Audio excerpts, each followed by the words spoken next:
Verse 15 says, as the Lord commanded his servant Moses, so Moses commanded Joshua, and Joshua did it. He left nothing undone of all that the Lord had commanded Moses.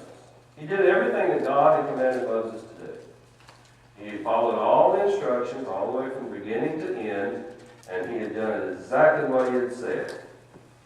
And so then it goes on and says, he took the entire land.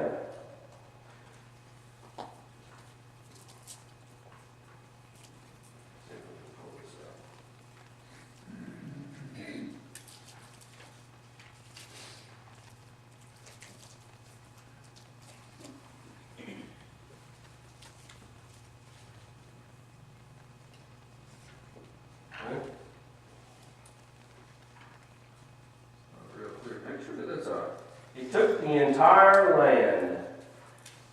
This is what he was told to do. All the entire land. A lot of people go, well, he didn't defeat the Philistines or all those people over here and didn't over there. And they say, so he didn't really conquer the whole land like he's supposed to. Whatever. The Bible says he conquered everything that Moses was told to do. He did everything there. So there was a part of the land that was in his lifetime, his job was to do, which is to basically establish the place and the people of Israel. And he was told specific areas to do, and then the rest would come later. He'll tell us later that there was more to do. All right? So it says that he went and he took this entire land, and he describes it. He says it's all the hill country. Now, as we've talked before, that's basically from down here in Hebron, which is where David was from that area, all the way up through the Sea of Galilee up into this area right here. This whole area right here. It's not over by the Mediterranean Sea, and it's not over here. It's this hill country that we talked about, the highlands in there. He took all the hill country, all the Negev, which is down in this area right here toward Egypt, down this desert area here. He took the whole region of Goshen. That's not in Egypt. We talked about that, I think, last week. That's over here south of the Dead Sea. The western foothills. Last week we talked about it, but it's that row of hills that you go down as you go toward Tel Aviv and all that, toward the coastal plain. It's that area there. That's the western foothills. From Mount Halek, which rises toward Seir, that would be down toward where they came from, which where the Ten Commandments was given, down in the desert, way down there. So way down in this area, they took all the way down in this territory, which there wasn't a lot there, to Baal Gad in the valley of Lebanon, which is all the way up near Mount Hermon. So all this strip, basically, this highland area, from the desert all the way down toward Egypt, all the way to the north into what is modern-day Lebanon today, up towards Sidon and everything. They took all the highland areas, pretty much. There's some valleys and stuff in there, but the key area was the highlands. All right, it says, then he waged war for a long time. Anybody know how long the war was? 5 years. The book says 5 years. I think they're wrong. It does say that, though. 7 years. We find in Deuteronomy that, what's his name? Caleb? 38 years after he spied out the land is when they went into the land. Okay? And then in chapter 14, it's going to tell us that Caleb, again, after 45 years, has conquered the land and everything was done. So here we go, 38 to 45. Most people, I think, do that because they think 40 years in the wilderness. But if you go back, the 40 years in the wilderness included the 2 years that they were getting ready to go up into the land. All right? Deuteronomy tells us it was actually from the time the spies came back, Caleb, and said, we can't do it, except for Caleb and Joshua. It was 38 years later when they went up to the land. So about 7 years. But you got the idea. It's not a year. It's not a few days. Because a lot of times we read this and think, okay, one week he went and took the south, 1 week he took the north. There's a lot of time mixed in there, whatever, because it says they waged war for a long time. 5, 6, 7 years, something like that. Is about the time frame. During this time, verse 23. So Joshua took the entire land just as the Lord had directed Moses, and he gave them this inheritance to Israel, according to the tribal divisions. And I skipped the verse I want. Where's the verse I want? Oh, verse 20. For it was the Lord himself who hardened the hearts to wage war against Israel, so that he might destroy them totally, exterminating them without mercy, as the Lord had commanded Moses. So we need to see that Joshua was the instrument of that extermination. And I like the way they read that, because every time we read it, it's destroyed, kill every living, breathing soul. And now he just puts it in blunt terms, exterminated. At least that's the way this particular translation calls it. It means the same thing. All right. He goes on down in verse 21. He talks about the Anakites. Anybody know who the Anakites are?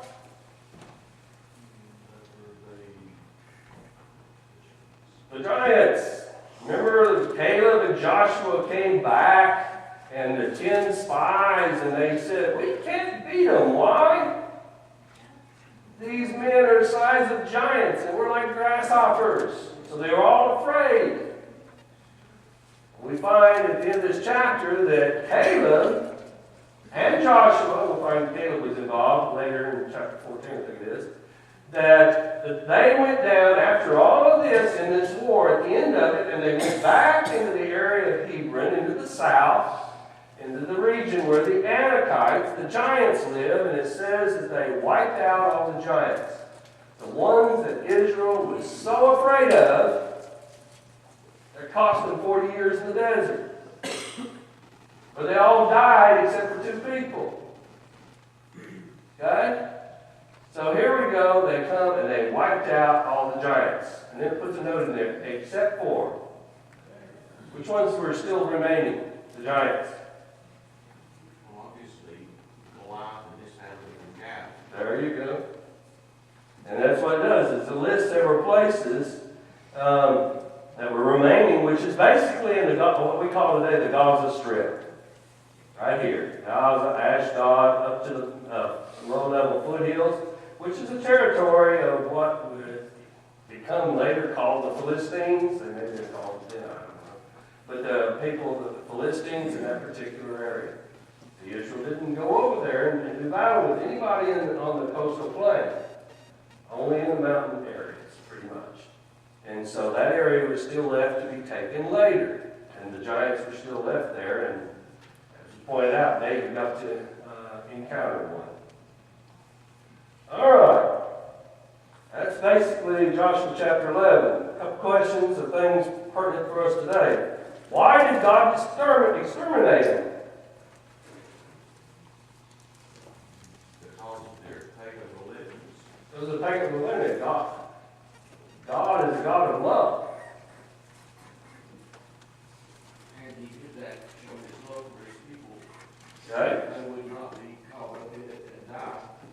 All right. God is also just, is he not?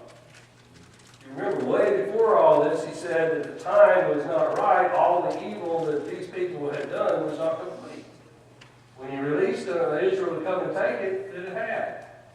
Basically, he used Joshua and the people of Israel as judge and jury and everything to execute his judgment. See, too many times today, and you hear this argument when people look back at Israel and say God was bloodthirsty. You know, I saw, it's been several years ago, I saw a thing about Joshua and his battles when they were on TV.